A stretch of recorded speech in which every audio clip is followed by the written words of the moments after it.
Hello and welcome back to The Extended Branch, a show that dissects the fraternal and monetary aspects of Freemasonry. My name is Andrew. What? Yeah, you heard me. Monetary. Yeah, we talk about that too. We talk about the finances. We're going to talk about that tonight. Yeah. Okay, I'm unprepared for class. You had me at the word dissect. Cha-ching. My name is Worshipful Brother Andrew Zatello. With me, as always, is Brother Billy Bilbo. Hi.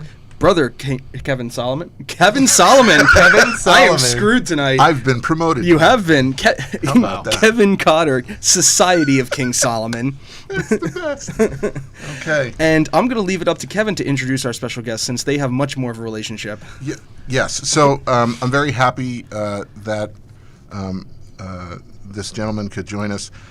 His name is Worshipful Brother John Cajio. And John, how are you? He's nice to have you. Joining us from the 19th District. Yes. And we're so happy that he could travel and be here with us today. John, how you doing, man? Great. I'm great. How you guys? We're doing an hour ride up here, right, from Burlington. Give or take. Yeah, it wasn't bad. Yeah. Thank you for showing up. Thank you for coming. It's Yes. always good to hear from someone out of district because Lord knows it changes. Even though it's still in the same state, things change from lodge to lodge like crazy. Yes, that's true. Yeah. That's very true. So Kevin tells me you are a twice past master. Yes, he sometimes refers to me as the hold my beer master. It's not uncommon for a master to go through the chairs twice, but I did 2 years in a row, which is pretty unusual. That's rough. Yeah. So the short version there is we got about halfway through my first term, and at the time our junior warden approached me and said, well, I have to step away. Oh. And I'll spare you all the gory details there, but it created a void in the leadership, and we had guys underneath him who showed a lot of promise, but we were like, well, they're not quite ready yet. Right. They need the extra year of growth before they can really, sit in and fill the leadership role that the lodge needs and requires. So we decided that, hey, it would be best just to keep the myself and the senior warden in place for another year. And just one guy moved up into the junior warden, so someone took that spot? Yeah. Okay. Cool. Yeah. All right. But it gave them all another year to Really fill and absorb grow. the knowledge of those chairs. Nice. Yeah. So I want to throw something in here just because it's one of the things that gets me to this table. When John was being reinstalled as the master, I think we've mentioned it once or twice. That is an open installation. Yes, it's open most to the of the public. time, yes. Yeah. And John invited me and said, "Hey, would you like to come see the ceremony?" And I was like, "Oh yes, yes, I would." And I left there for many reasons. I left there that night, and I was like, "I have to do this now." So thanks, John. Thanks for doing the extra year that got me into Freemasonry. The ticket, yeah. Happy Got to me a send you ticket to down the show. happy to send you down the rabbit hole. Yeah, man. Yeah. Yeah, unfortunately, I had to have a closed installation because I was installed during the whole COVID thing, so we only allowed 10 people in lodge. Yeah. So, but we kind of skipped ahead for a minute there. I'm going to pass it off to Billy for our normal game of Who's That Mason? You got to stop asking my questions, man. I know, Killing I'm me. sorry. Now I got to think of something else for BBQs. Thanks. All right, yeah, we got Who's That Mason tonight. So, I only got two, but that's fine. They are big ones. So we'll see. So since I am here with a past master, a twice past master, and a current master, I figured it'd be fitting if I played to my audience again this week. So here we go. If you guys are ready. Oh, let me get to where I'm going. All right. So first one. Sorry, John. Do you know the rules of Who's That Mason? I apologize. I started going right into it without telling you. Yes. Okay. So He's seen the show. it's fine. So basically, I'm going to ask you give you three clues. See if you can guess them. There's no points assigned. Nobody wins. It's just for fun. It's like, who's that line? Whose line is that? Whose line is it anyway, except there is an answer. So, all right. First clue, number one. This famous Mason's brother was a member of the U.S. House of Representatives from South Carolina? No? Cool. That's a very large time span that we could. So he's Southern. All right. This famous Mason was not destined to be a senator in 1868. Albert Pike. No. Okay. I was going to be really mad if you got that right. Really close. Like really close, though. All right, last one. You guys ready? This famous Mason's encyclopedic knowledge of Freemasonry is unmatched. Nobody. Wait. Who is Albert Mackey? Thank you, Kevin. Thank God one of you guys got it. So, Albert Mackey, for us as Freemasons, that most regular people may not know, he is most famous actually for writing the Encyclopedia of Freemasonry, which I think every lodge should have in it at least one copy. But there's a lot more to this gentleman than just him writing one book. He was actually a very prolific. Yeah, thank you. Prolific author. Yeah. Many subjects, primarily near the latter 3/4 of his life, I would say. It was Freemasonry, but he was very big into language also. So a little bit about his Masonic past. He was initiated, passed, and raised in 1841 at St. Andrew's Lodge, number 10 in South Carolina. He was Worshipful Master in 1842. He was a founding member of Solomon's Lodge number 1 in Charleston in 1851, Grand Secretary of South Carolina, and he was a founding member, a founding member also of Landmark Lodge number 76 in South Carolina. And he was born in Charleston. He was the son of John Mackey, who was a physician, journalist, and educator. And his father published a book, The American Teacher's Assistant and Self-Instructor's Guide, containing all the rules of arithmetic properly explained, etc. in 1820. What a hot read that is.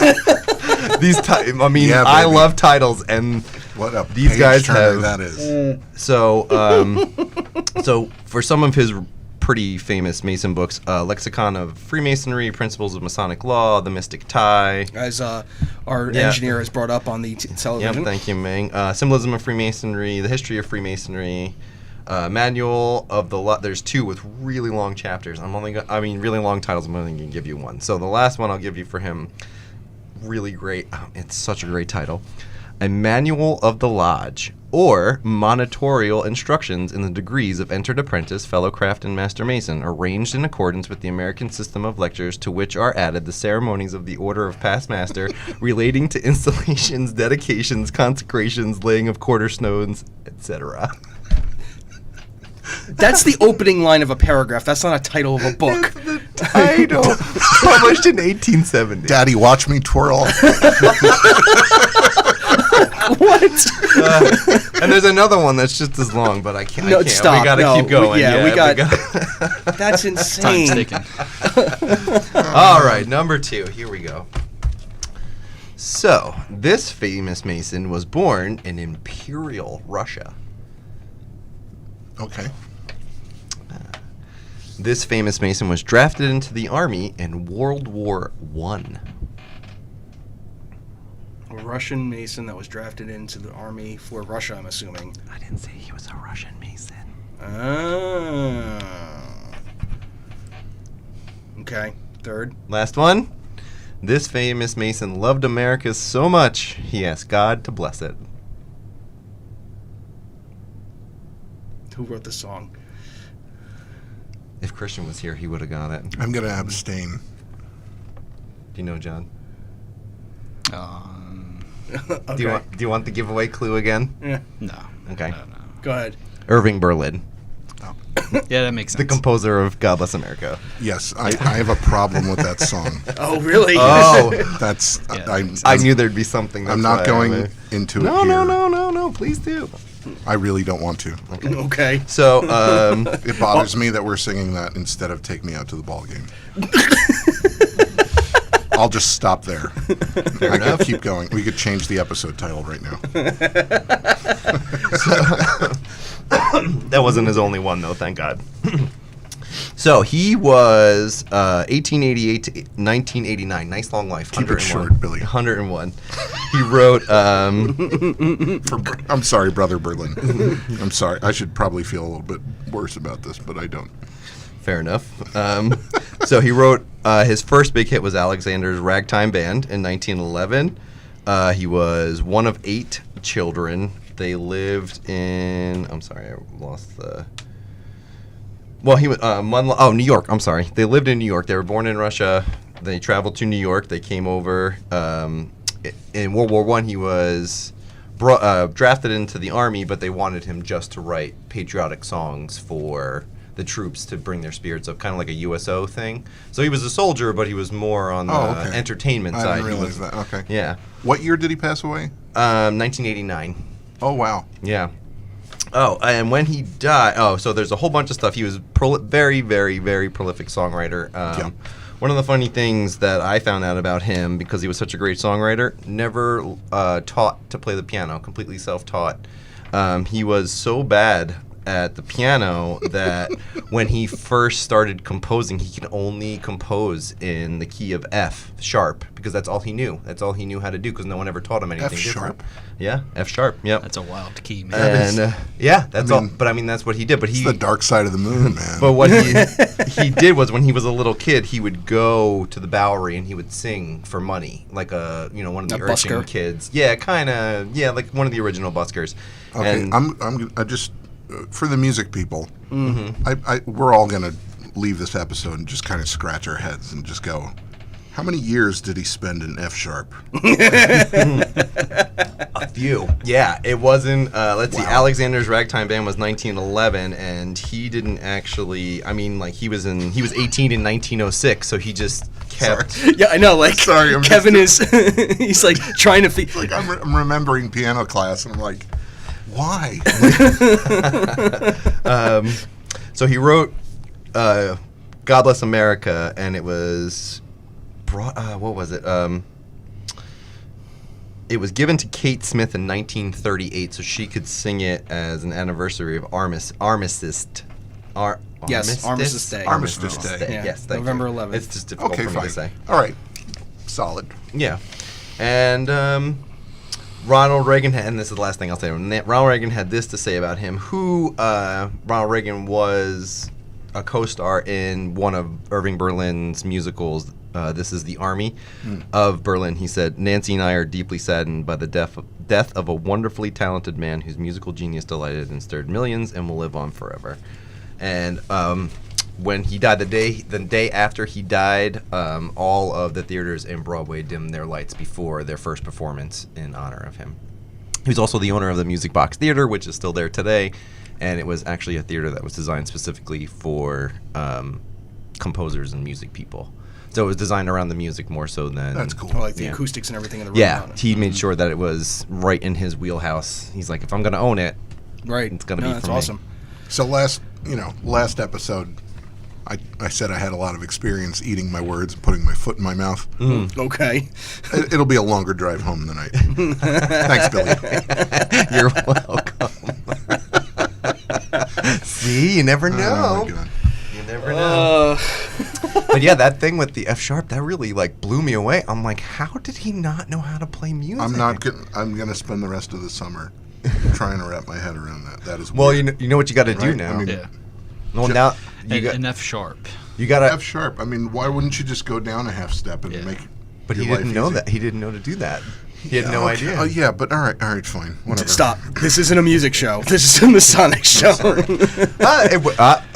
Are they not intertwined? They are, but not to the level that Kevin is speaking of. We haven't done a quadrivium episode. No, not yet. Next time. It's coming. We'll talk about Irving. That's right. Oh my God! Don't you dare, Bill. Oh, he was born. He'll be like, I only have one tonight. He was born Israel, by the way, because he was born in Russia. So.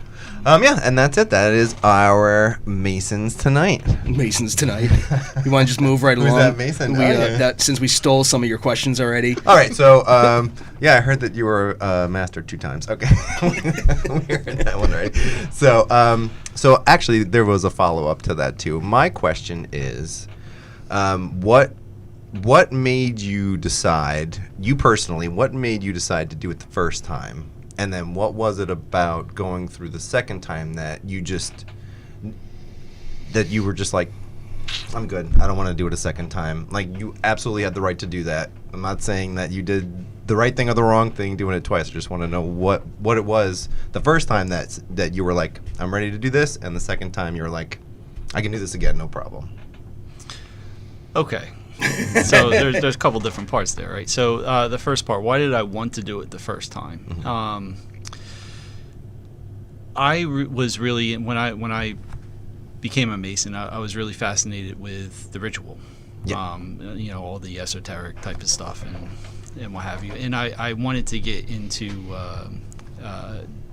doing it, performing it, executing it. So that required me to go through the chairs. Well, yeah, to learn those separate parts, absolutely. I absolutely understand that. So I sat and observed from the sidelines for about a year and a half, and then the master at that time approached me and said, "Hey, I have an opening at Senior Master of Ceremonies. Are you interested in it?" And I thought about it because I had a conversation with him, and I'm trying to keep a long conversation short. But the idea was, okay, if I do commit to this, I wanted to commit to it because I wanted to do all the ritual and kind of invest myself in that regard. But I was also well aware that at some point I would make my way to the east, and I was like, did I want to do all that? So I thought about that for a little while. And long story short was, I decided to do it. And then I did the Senior Master of Ceremonies thing, and then I skipped from there to Senior Deacon, and then went. Oh wow, that's a big jump. Yeah. Well, that was me. I did the same thing. That's right. Yeah, you skipped right over the door. Yeah. And then I went through both wooden chairs. Yeah. On my way to the east, but so I made that decision, 4 or 5 years before I actually got to that. That chair. You kind of have to. Yeah. Absolutely, yeah. So but ultimately it's because I wanted to do it, and I was aware of what I was getting myself into, and it's like, okay, well, if this is the job, this is the job, and I'm going to do it to the best of my ability. Absolutely. Man, absolutely. Understand that completely. So the second number 2 half of your question, why did I do it again, or why was I comfortable doing it again? Right. Well, a year goes by pretty quick. And when you're in the East and you're the Worshipful Master, it gives you a lot of opportunity to plant seeds. And so when the opportunity arose to do it again, while I was saddened by the circumstances of that, needing to do it again. Yeah, needing to do it again. Yeah. I was very. I took advantage of that to try and continue to water those seeds that I had planted. Oh, that's great. Yeah. So and follow through, absolutely. Yeah, give me a chance to follow through. Rare. Yep. That's rare. Follow through on some ideas that I had started in my first year that I didn't get a chance to finish in my second, or that I wanted to continue in my second, and that's great. Kind of show the guys underneath who are coming through and the rest of the lodge that, hey, like, this is important to me, and it should be important to the lodge for these reasons, and let's do it. Just on a kind of a corollary, one of the things that kind of frustrates me is when a master is done his term in the East, and then they just disappear. Yeah. Entirely. Yeah. They graduated Masonry. Yeah. They graduated. That's it. They go through, and then poof, they're gone. The ghost. And you never see them again. And it's kind of a shame, because oftentimes those guys have good ideas. Yeah. Right. I'm thinking of Kaiser Soze right now. Verbal. But it's like you got to continue to water the seeds. Yeah, they absolutely. have to germinate, and they have to grow. That's great. That's awesome. All right, so another question is, what got you in the front door in the first place? What made you walk to your lodge the first time? Well, that was actually that's actually pretty easy. It kind of runs in the family, so to speak. Yes. Yeah. My father was a Mason, and he still is a Mason. My grandfather was a Mason. My grandfather, he had joined the lodge back in the 1970s. Your lodge, same lodge? Yeah. Oh, yeah, that's we're really all family history really cool. within Burlington Lodge. Yeah, That's very cool. Yeah. So he would join that lodge in the 1970s, and then my dad. It took my dad a long time. My dad didn't actually join until the mid 2000s. I think it was 2004, 2005 that he joined, and then I was a few years after him. I joined in 2008. Oh, okay. So That's very cool. Was your dad ever? No, not your dad. Your grandfather. I'm sorry, because I know your dad wasn't a master. Was your grandfather ever a master No, of the lodge? no. Oh, so you were the first? Yeah, first master in the family. My uncle was also a Mason, and my cousin was as well. Wow. So, yeah, it definitely runs in the family. So Yeah, this is the most extensive family history that we've had on the show so far. I think it's the coolest thing. No, I think agree. It's really I cool. absolutely Were agree. any of you guys Demolay or any of the women OES or? No. Well, my grandmother was OES. And In Okay. fact, I think she was the worthy matron of her chapter. But that gets. I don't want to get into the history there because it gets a little sticky at some points. From what I understand. OES is Order of the Eastern Star, just in case we Yes, forgot to yeah. mention. That's the female, I guess, sect. One of them. Yeah, one of the One female of them, sects yeah. of the Freemasons. So, if you don't mind, Sure. I don't believe we've talked about it in any great detail. And maybe it's mentioned in the past, but something that happened when you were reinstalled that I was very honored to see, and that you got to explain it to me, and I got to see the emotion attached to it, is that your dad received a Distinguished Brother apron, white apron. yeah. Yes, we haven't talked about that. The same day that John was being reinstalled. Oh as wow, master. that's really great. Nice. Yeah, so tell us about that. Yeah. So, well, I in a lot of ways I really can't because I actually, as the Worshipful Master of the Lodge and him being my father, I recused myself from that whole process. Oh. Essentially, Oh, true, I yeah. stepped away from it. But basically, the distinguished honorific is, I think, at least at the time, and I think it's still the case, there can only be up to 2 per district. One. It's one now. Is it Because one? there's wow. currently we're in the process Yeah. of selecting, at least here on the 17th. We're currently, as Worshipful Masters, we've sent our information to the district deputy Right. on who we believe from our lodge deserves it. Yeah, so it's there aren't too many of them floating around. No. Who can call themselves a distinguished brother. Yeah. But my dad was very heavily involved, and my uncle until his untimely passing from a heart attack. But they were heavily involved in tutoring our initiates and fellow crafts. The mentor, and, like yeah, very, yeah, very I much like the that, mentoring. yeah. I like the that lodge very much. mentoring. They were spearheading that whole process, and they did it for years and years and years. Without any thought to compensation or anything like that. They just did it because they really enjoyed the work of Right. it. My secretary at the time said, "Hey, we want to recommend your dad for the Distinguished Brother apron." I said, "Knock yourself out." Yeah, Yeah, that's right? great. Right. You don't want it to seem like you're Favoritism. yeah, Yeah. exactly. Yeah. That's the word. So was he? Did he but- know? But before No. before we go any further with that, just for the viewers that may not know what that means, Distinguished White Apron Brother is a brother who has not served or who had no aspirations of getting to the East. They may have served Yeah. one officer chair, but never went through the line. All the way through, yeah. But they've done, as John described, tremendous things for the lodge. Yeah. Yeah. And they received the title of Distinguished White Apron. And like he said, at least John says there's 2 in your district. At the time there was. I think at the time they were allowing up to 2, but I think my dad was only one that particular year. Yeah. That's very cool. It's definitely a heartfelt display.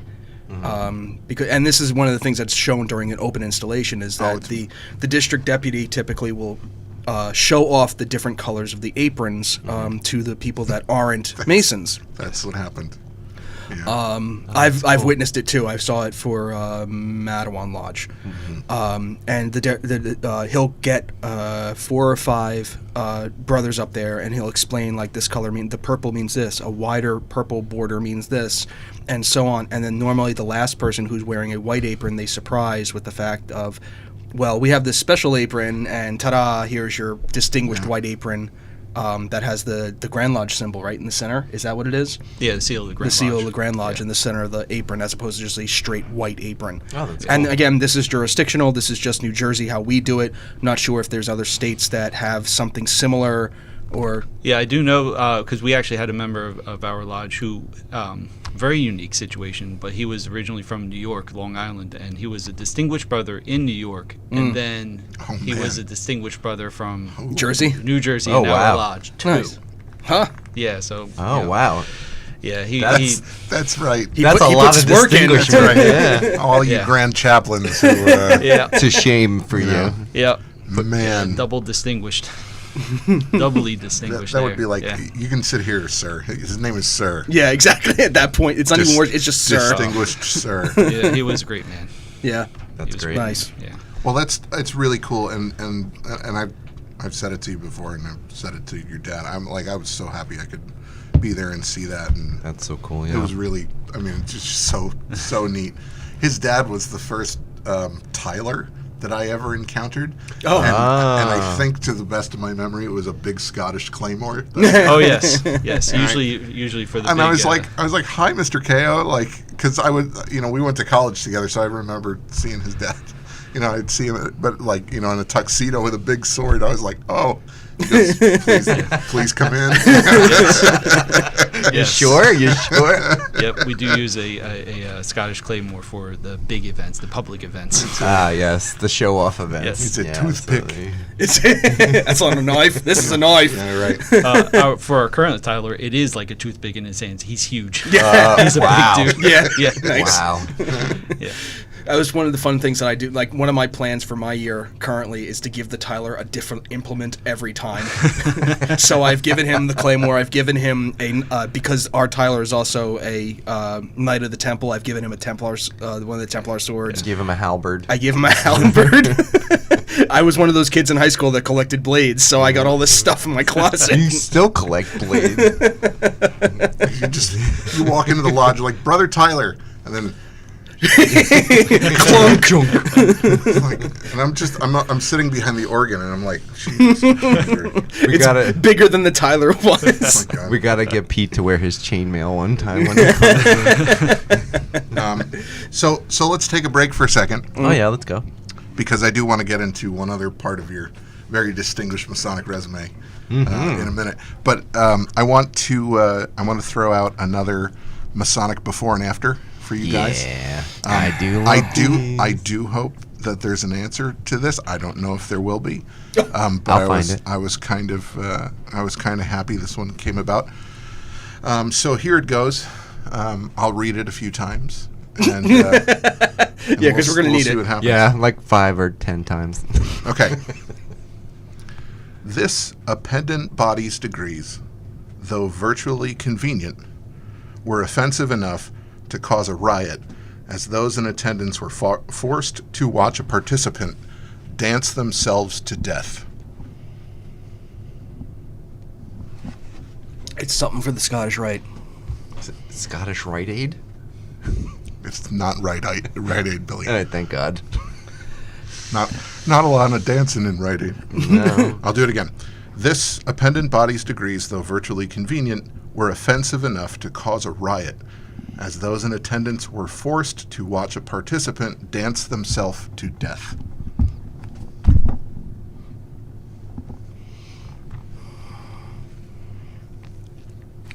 This piece of music actually caused a riot. Oh, really? Yes. Oh, the Scottish Rite of Spring. There you go, man. Well done, sir. Yeah. That's right. Good one, good one. Yes. Rite of Spring. The Scottish Rite of Spring.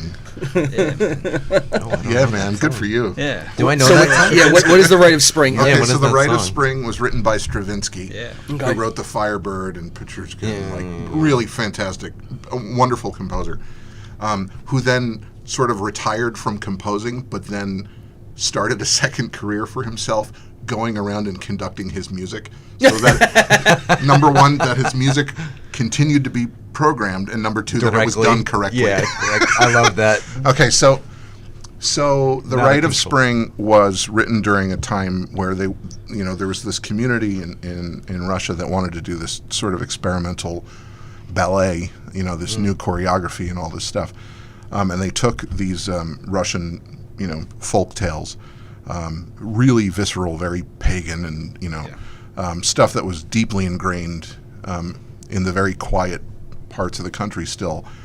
And would not have been shared among the aristocracy. It would have been considered way beneath them. And it was ritualistic on the stage. Oh, God, Oh, yeah. wow. It is. Wow. If you want to do a deep dive, type in Rite of Spring, Rite of have Spring. yourself a good time. It is, there are parts of it that are absolutely gorgeous, and then there are parts that are very visceral and Yep. atonal almost, and really a very clashing harmony and rhythm. Is it like Druid in? No, No. it's really very pagan. Okay. It's pretty cool. Spring. I'll definitely I'll have to check that out. It's ceremonial. Yeah. Yeah, it's It's intense. It is intense. That's a Okay. good word for it. Yeah, good for you, man. Yeah. Yeah. All right. Well, Cool. Yeah, as soon as you said the virtual part, I'm like, yeah, we just went through those. That's right. Yeah. Sorry to the Scottish Rite people. We love your degrees. Thank you for making them so Canadian. yes, we're sorry, illustrious Dave. Yeah.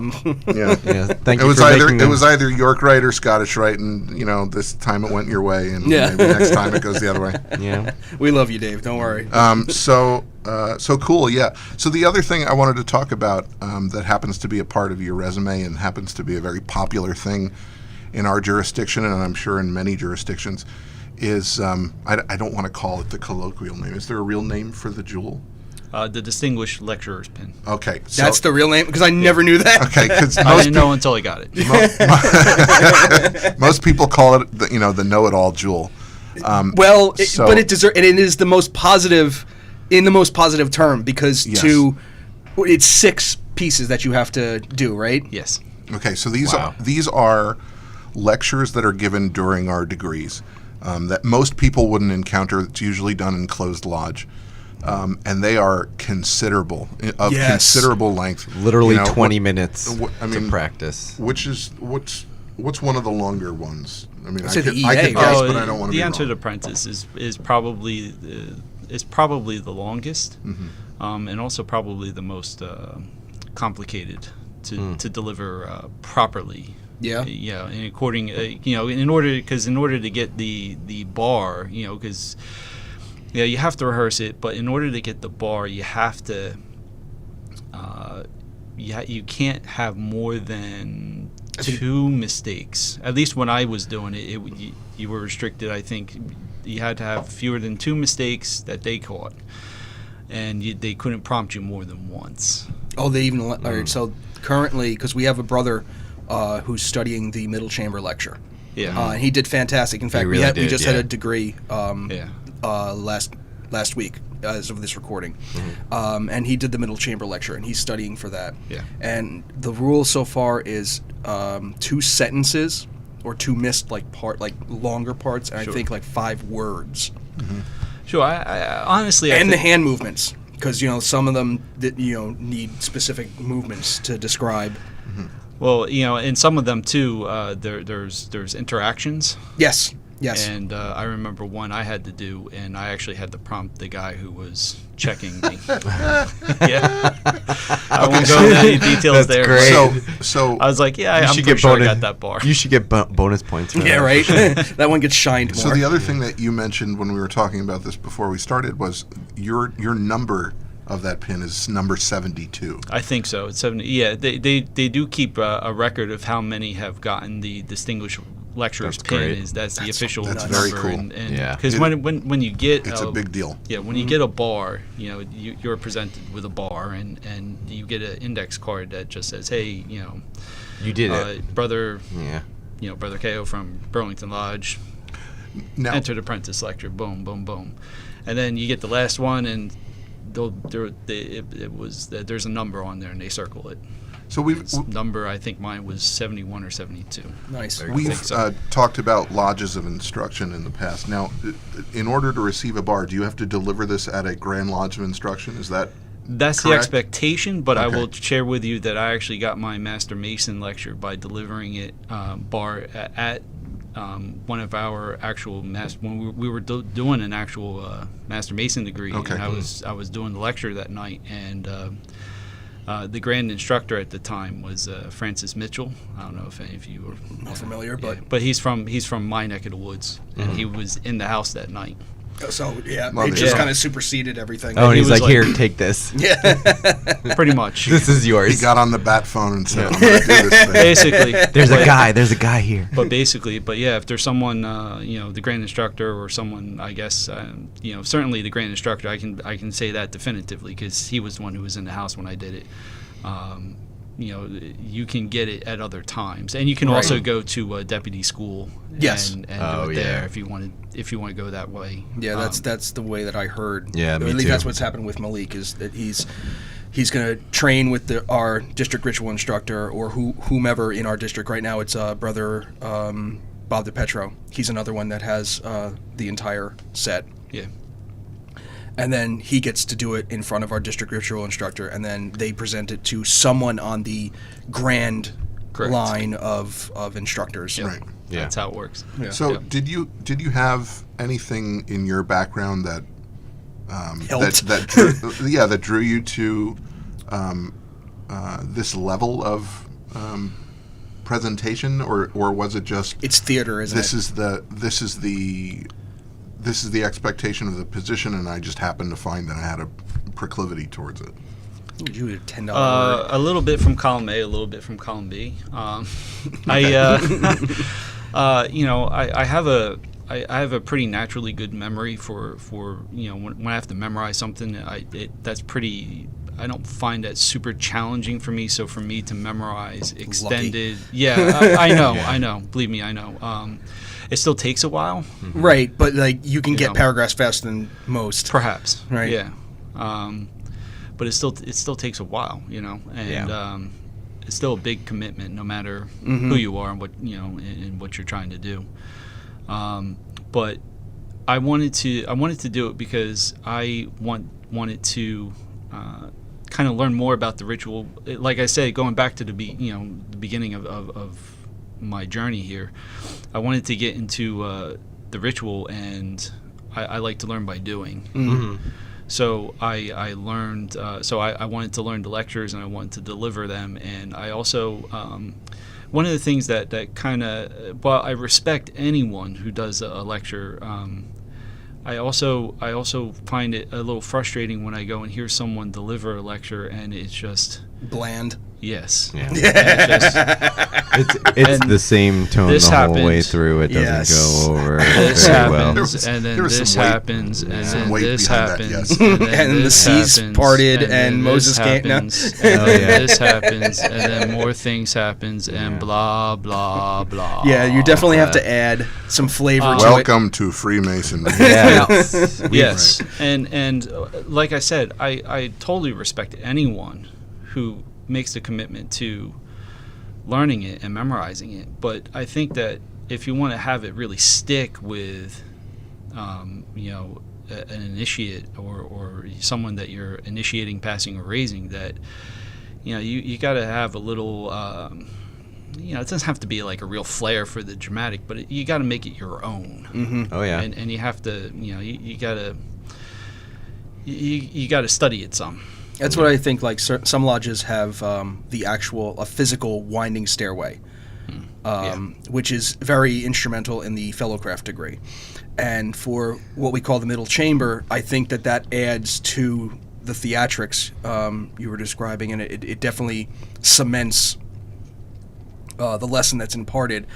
But like, especially for the EA degree, number one's the first degree that the guys go through, and it's a long lecture. They're describing so much. And it's confusing because it refers back to itself at different times and in different ways. Yes. Yeah. So you definitely have to find a way to orate it to get the guys to keep their interest, essentially. You know, we have a brother Sullivan, who does it near perfectly without any prompting, and it's just one of those things that, yeah, he does it well, but you got to put a little bit more in there, man. Like you got to grab him and got to get him interested in it. Yeah, and he does a great job. He does, though. He really does. does. Yeah. Well, you know, does a really great job. You're telling a story, so tell a story. Yeah, tell the story. Yeah, we've discussed that's it. my current mission, because I'm studying for the Master Mason degree, to give it, and I'm doing all of it. I want to, well, not the lecture, but I want to do the second half. Oh yeah. Yeah. And I want to perform that second half. Yeah, You know what I totally get you. I remember this was a conversation that you and I had before I joined. You know, I had lots of questions, and you were very gracious and very patient. But it was the year that you were senior deacon, and you had said to me, you were like, "Yeah, I got to go home and practice this thing. I got to do this on Tuesday." He meets on Tuesdays also. That's why he would visit us, and I would visit them. But you know, Tuesdays is lodge day. So yeah, man, that's really cool to know that you know you had put in all that time, because it really does create a culture behind what you're doing for new brothers, right? It's one of those things where if you walk in and just everything is clicking, like everybody has this transcendent experience, even if you've seen the thing for 500 times. Yeah. No, it doesn't. It's really cool. I'll never forget. There's different parts of it. Like you just get those certain guys that just fit perfectly with their degree work, like the cryptic council degrees, which are part of the York Rite. I did it through an exemplar, because it's more of a show than it is like an actual degree, and I watched I believe it was the Select Master degree, and whoever the team was that put it on in such a beautiful way that I'm never going to forget what was said during that degree, and it was amazing. There's guys that I was part of a Master Mason degree where the Scottish Rite did the second half, and they actually had costumes, and they performed the second half, and the gentleman who was in the East was very animated for certain parts during it. It was quite the experience, and it was done in Grand Lodge, like at the actual Grand Lodge building. So, oh well, it's a beautiful room. Yeah. Oh my God. I'm just thinking of that. I never put that together, because I don't think I've ever seen a degree in that room. It was something. You know what was crazy? So for the first half of that degree, I was actually part of it. I was a junior steward for the part. So for that, you're just marching around. But their rods, because all officers have not all officers.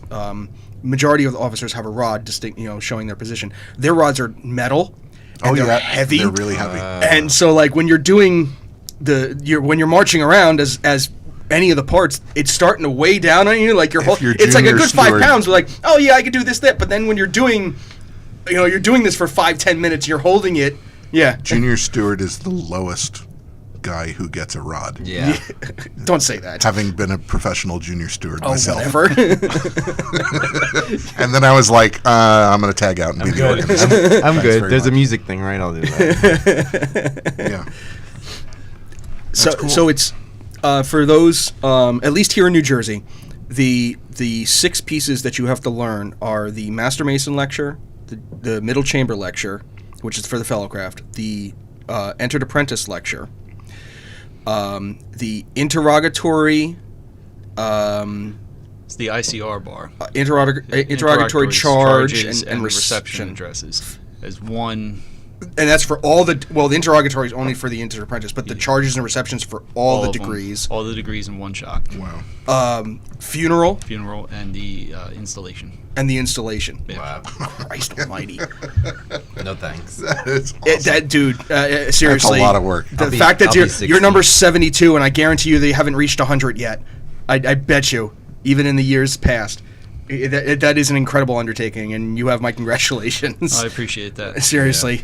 Yeah, that's rough. I'm having a hard time just trying to memorize the parts where they're standing at the altar. Yeah. So, look, it's all tricky. All of it has tricky bits. Yes.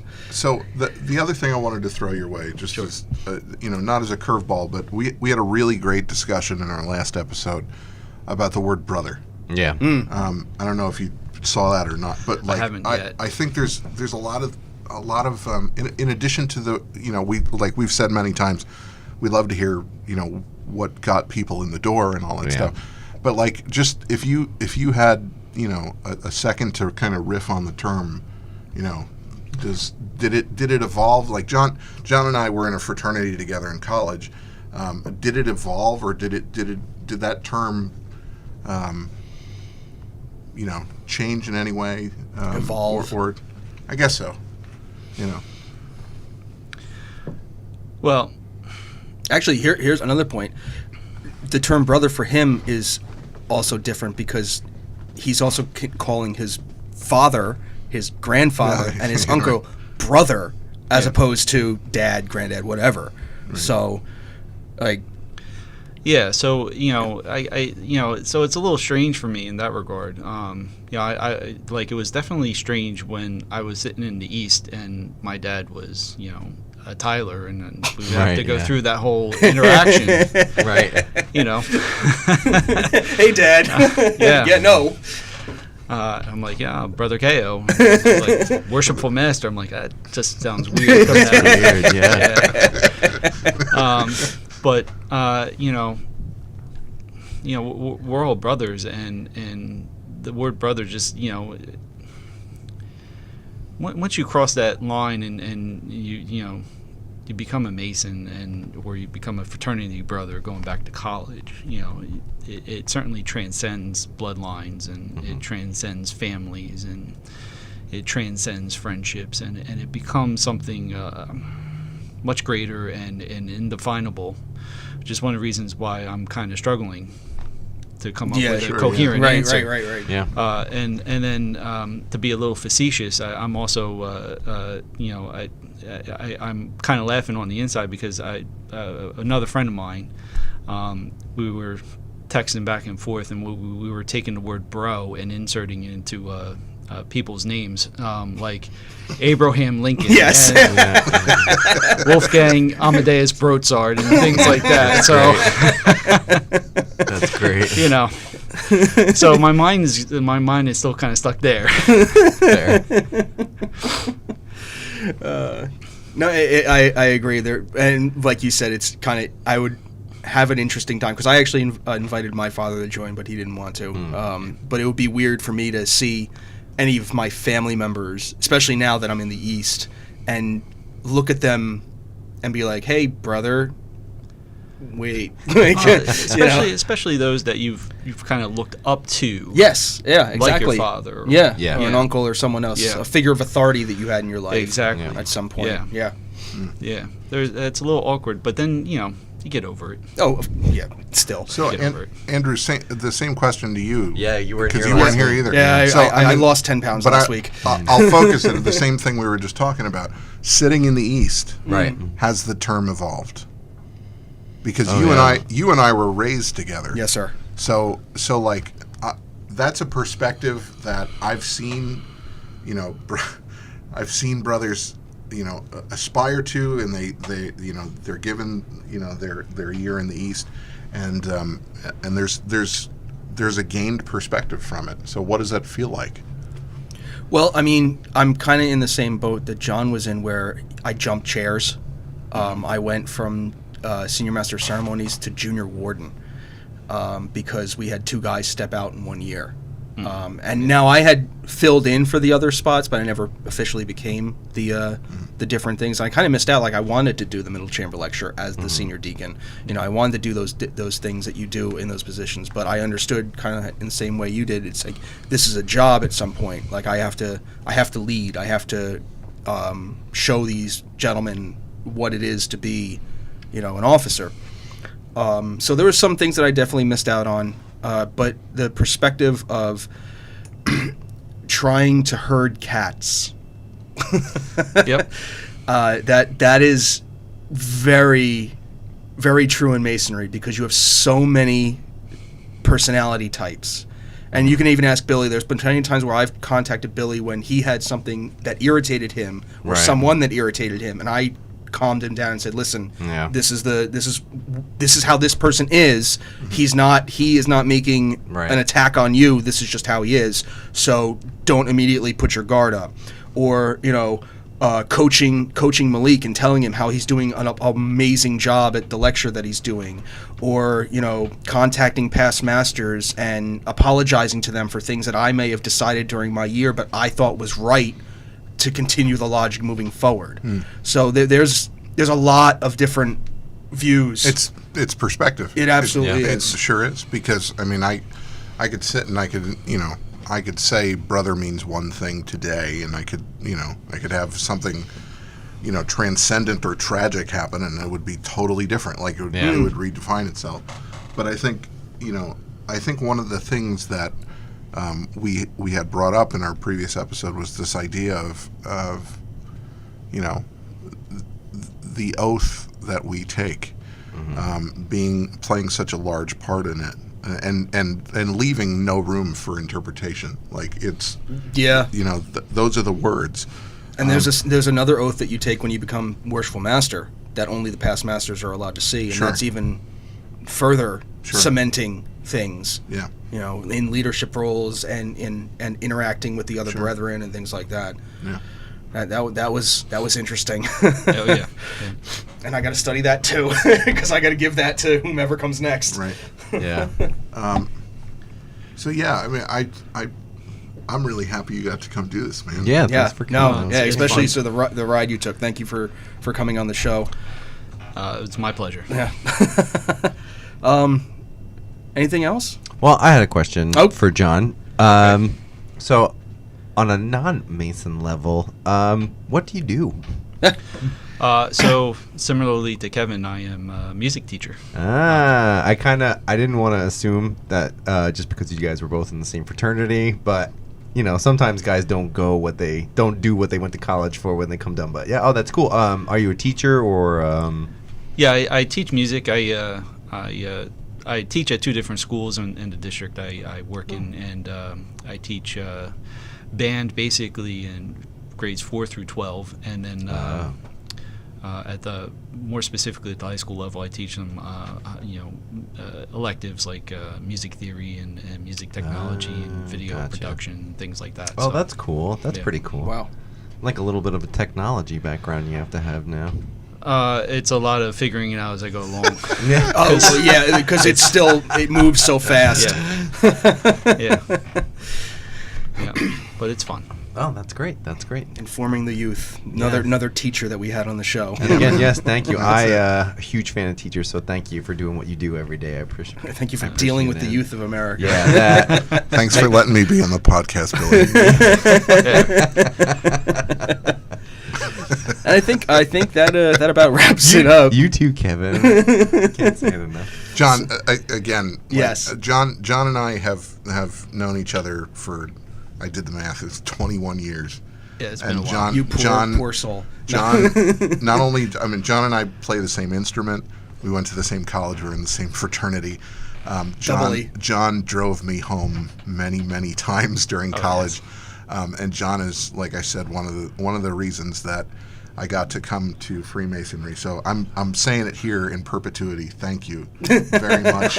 now you have blackmailed for all of it. You are a very dear friend, and I just appreciate you so much, man. So I appreciate that, and thanks I appreciate for coming you. to do this. So And of course, you're always welcome up to Olive Branch anytime you want. Anytime. I know it's Tuesdays, but you're always welcome. You to ever come take up. a Tuesday off? Yeah. So I do have one more question now, because Kevin just popped one in there. Sure. And one last BBQ. Why the euphonium? What is a no? There's so many other instruments, but the two of you, what is it about that little horn? What is it about this that counts guy? as a convention. There's 2 of us here. Yeah, we're outnumbered Go now. ahead. UFCon. UFCon. That's right. No, I mean, for me, it's really simple. I actually started out playing the trumpet.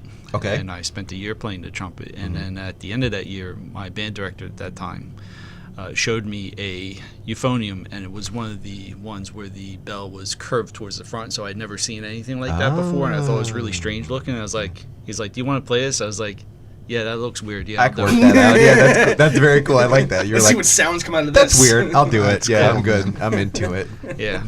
So That's awesome. Yeah. It's a hell of a... I got nothing. Well, that explains a lot. It's a very Sure does. niche instrument. That's what it is. Man, It is, sure yeah. is. All right, so that about concludes this show. So, for Worshipful Brother John, Brother Kevin Cotter, Society of King Solomon, Brother Billy Bilbo, I am Worshipful Brother Andrew Tello, and this has been The Extended Branch. Bye.